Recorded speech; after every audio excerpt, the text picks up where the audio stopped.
this particular issue. Okay, ఫైనల్గా చిరంజీవి గారు, ఫైనల్గా ఈ కేసులో మీ క్లయింట్ ఏ తప్పు చేయలేదు అనేది మీరు చేస్తున్న వాదన. ఓకే, దాన్ని మేము గౌరవిస్తాం, ఖచ్చితంగా గౌరవించాలి కూడా. ఇప్పుడు హర్ష సాయి మీడియా ముందుకు వచ్చే ఆలోచన కానీ, లేకపోతే అతని తరఫున బెయిల్ వేసుకుని యాంటిసిపేటరీ బెయిల్ కోసం కానీ దరఖాస్తు చేస్తున్నారేమన్నా? 100% హర్ష సాయి కోసం లీగల్గా ఏం చేయాలో అవన్నీ చేస్తామండి. బై ద టైం బీయింగ్ మీకు చెప్తాము. మోరోవర్ ఏంటంటే ఇంకొక విషయం మీరు మర్చిపోయారు, నేనే గుర్తు చేస్తా. ఇప్పుడు ఈ ఎలిగేషన్స్లో హర్ష సాయితో పాటు వాళ్ళ నాన్నగారు రాధాకృష్ణ గారి మీద కూడా ఎలిగేషన్స్ ఉన్నాయి. మీ దృష్టిలో ఉందా ఈ విషయం? అవునండి, ఉంది. వాళ్ళ నాన్నగారి మీద కూడా కేసు పెట్టింది. మీ దృష్టిలో ఉందా? అవునండి. వాళ్ళ నాన్న రాధాకృష్ణ కత్తెర అనే ఆయనకి ఏం సంబంధం ఉందండి ఈ కేసుకి?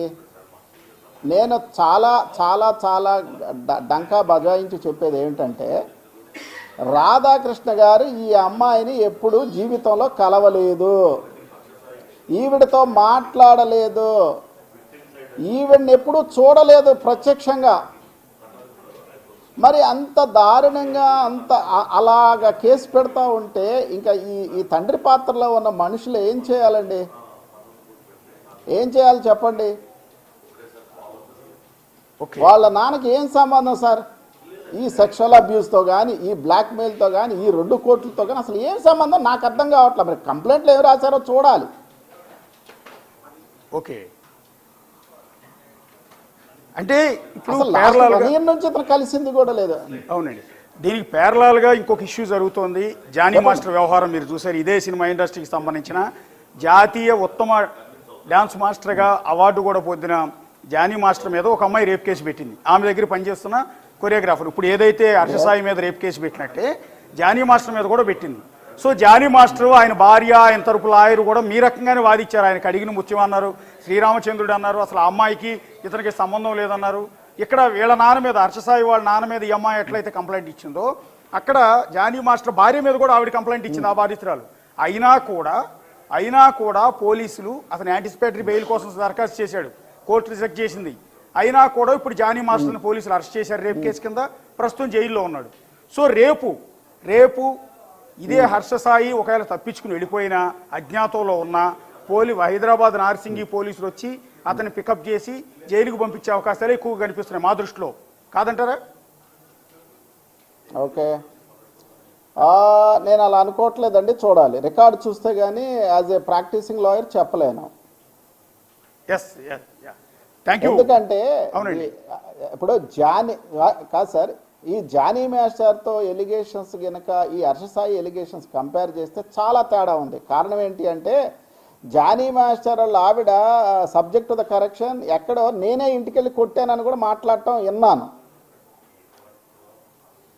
ఆ అమ్మాయిని. ఎందుకంటే వాళ్ళంతా కలిసి చాలా కాలం ఉన్నారు, ఒకే ఇంట్లో ఉన్నారు, కలిసి 3 రోజులు ప్రయాణం చేశారు. ఇవన్నీ మీకు ఒక విషయం అయితే క్లియర్ చేస్తాను అశోక్ గారు, వీటన్నిటినీ ఆక్యుపేషనల్ హజార్డ్స్ అంటారు. ఇప్పుడు మీరు కూడా కొంతకాలం పనిచేస్తూ ఉంటారు కదా, ఈ క్లోజ్నెస్ని అడ్వాంటేజ్గా తీసుకొని ఒకవేళ చెడు దృష్టితో ఉన్న వాళ్ళు చేసే పనులే ఇవన్నీ చేసే అవకాశం అయితే ఖచ్చితంగా ఉంటుంది. అది మీకైనా, నాకైనా, డాక్టర్స్కైనా, యాక్టర్స్కైనా, ఎవరికైనా. అంటే ఈ కేసులో కూడా బాధితురాలు కొన్ని వీడియోల్ని పోలీస్ స్టేషన్లో పోలీసులకు సబ్మిట్ చేసింది, వాట్సాప్ చాట్లని పోలీస్ స్టేషన్లో సబ్మిట్ చేసింది. ఈ ఎవిడెన్స్ అన్ని చూసిన తర్వాతే ఆమె మీద శారీరక దాడి అంటే రేప్ జరిగిందన్న ఒక ప్రాథమిక అంచనాకు వచ్చిన తర్వాతే రేప్ కేసు ఫైల్ చేసామంటున్నారు పోలీసులు. అవన్నీ 100% మేము చూసిన తర్వాతే మీకు మనం మాట్లాడుకోవచ్చు, మనం క్లారిటీగా we can discuss. Thank you Chiranjeevi గారు. మీరు ఇంకా ఎఫ్ఐఆర్ చూడలేదు, పూర్తి వివరాలు తెలుసుకోలేదు అంటున్నారు కాబట్టి మరొకసారి మళ్ళీ ఇవాళ మీ పూర్తి స్థాయి అప్డేట్ వచ్చిన తర్వాత మరొకసారి మిమ్మల్ని లైవ్లోకి తీసుకుంటాను. తీసుకున్న తర్వాత అసలు కేసులో హర్ష సాయి పాత్ర ఏంటి, ఆ అమ్మాయి చేస్తున్న ఆరోపణలు నిజమేంటి అనేది మరొకసారి డిస్కస్ చేద్దాం. థ్యాంక్ యూ తానికొండ చిరంజీవి గారు.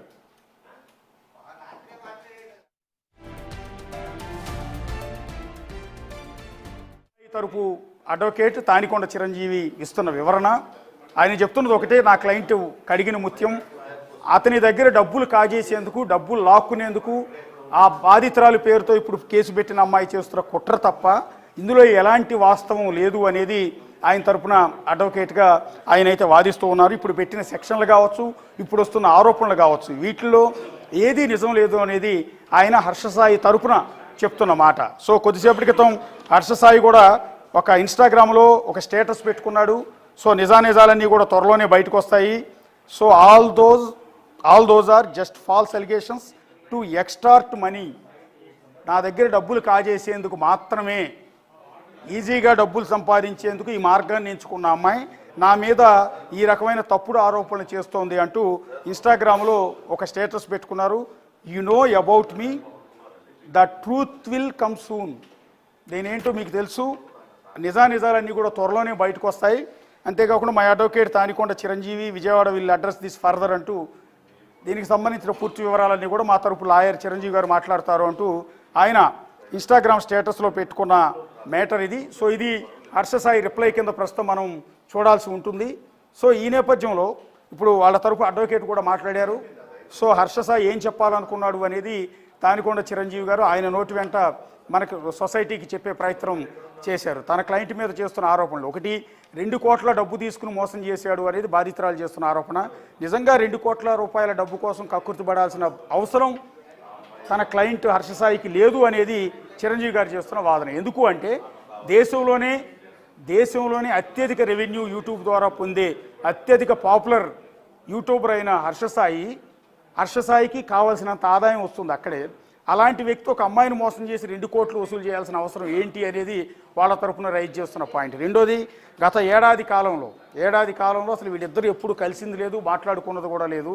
సో ఇంతటి పాపులర్ వ్యక్తి, ఇంత బాగా రెవెన్యూ సంపాదిస్తూ ఉన్న హర్షసాయిని ఈ రకంగా రేప్ కేసు పెట్టి బ్లాక్మెయిల్ చేయడం ద్వారా ఈ 2 కోట్లు వసూలు చేయడానికే ఈ అమ్మాయి ఆరోపణలు చేస్తోందనేది ఒకటి.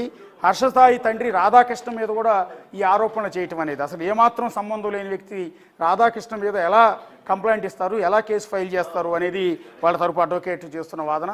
సో ఈ నేపథ్యంలో ఇప్పుడు టాలీవుడ్లో 2 ఇష్యూస్. ఒకటి, ఎందుకంటే ఇతను కూడా సినిమా హీరోగా సినిమా స్టార్ట్ అయింది కాబట్టి ఇతను కూడా టాలీవుడ్కి సంబంధించిన వ్యక్తిగానే పరిగణలోకి తీసుకుంటాం. ఇదే కేసులో జానీ మాస్టర్, ఒక బాధితురాలు ఇచ్చిన రేప్ కేసులో జానీ మాస్టర్ అరెస్ట్ అయ్యి జైల్లో ఉన్నాడు. సో ఇప్పుడు హర్షసాయి వ్యవహారంలో ఇంకో హీరోయిన్ ఇచ్చిన కంప్లైంట్ని బేస్ చేసిన కేసు ఫైల్ చేశారు కాబట్టి హర్షసాయిని కూడా జానీ మాస్టర్ మాదిగా అరెస్ట్ చేస్తారా, లేకపోతే ముందస్తుగానే వాళ్ళ తరపు లాయర్ యాంటిసిపేటరీ బెయిల్ తీసుకొస్తారా అన్నది త్వరలో క్లారిటీ రాబోతుంది. సో టోటల్గా హర్షసాయి వ్యవహారం అనేది ఇప్పుడు ఒక తీవ్ర చర్చనీయాంశం అవుతుంది, అత్యంత వివాదాస్పదం కూడా అవుతున్న నేపథ్యంలో హర్షసాయి ఫీచర్ ఏంటనేది ప్రస్తుతం ఇంకా కూడా క్లారిటీ రావాల్సి ఉంటుంది. Right, thank you Ashok.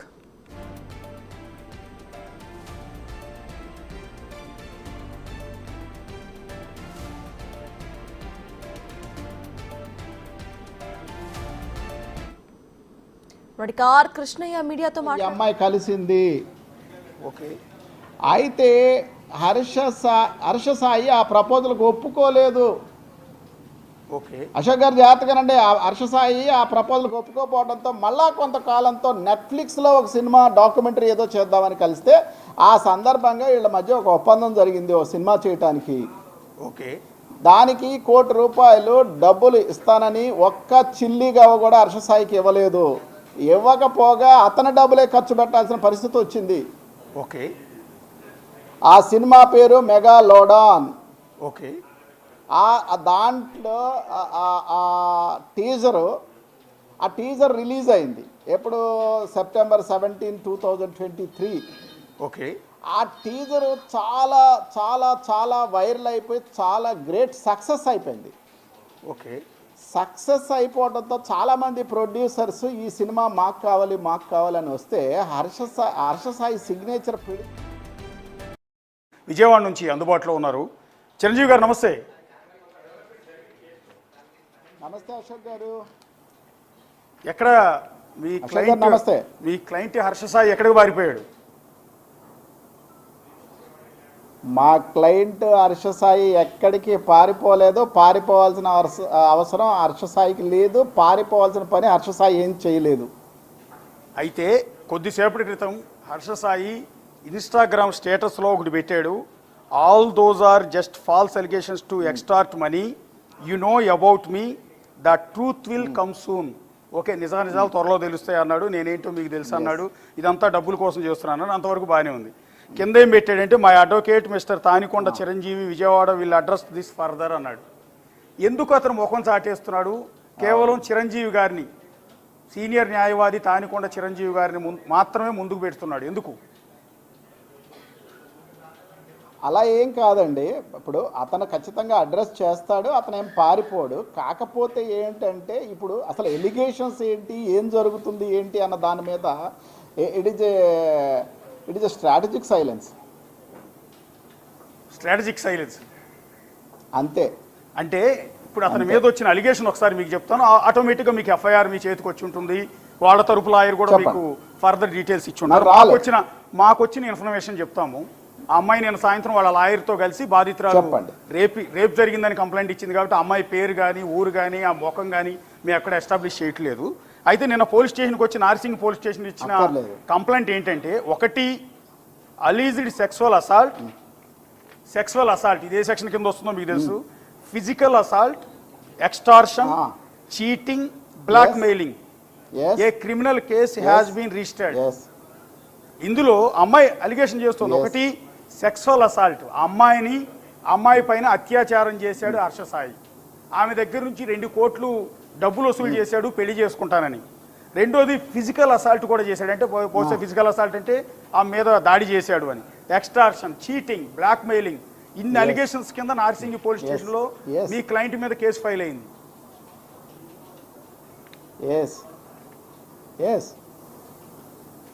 ఏమంటారు? అది ఇన్ని సెక్షన్ల కింద ఇన్ని ఆరోపణలు మీ క్లయింట్ మీద వచ్చాయి, ఏం చెప్తారంటున్నాం వీటన్నిటిని?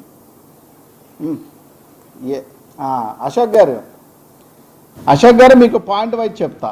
ఓకే, ఇప్పుడు ఎవరైతే ఈ ఎలిగేషన్స్ చేస్తున్న ఈ అమ్మాయి ఉందో, ఆ అమ్మాయికి హర్ష సాయికి 2 సంవత్సరాల క్రితం వరకు ఎటువంటి పరిచయం లేదు. Point number 1. పాయింట్ నెంబర్ 2, ఒక మీడియాలో ఒక యాంకర్ తీసుకొచ్చి పరిచయం చేసింది ఈ అమ్మాయిని.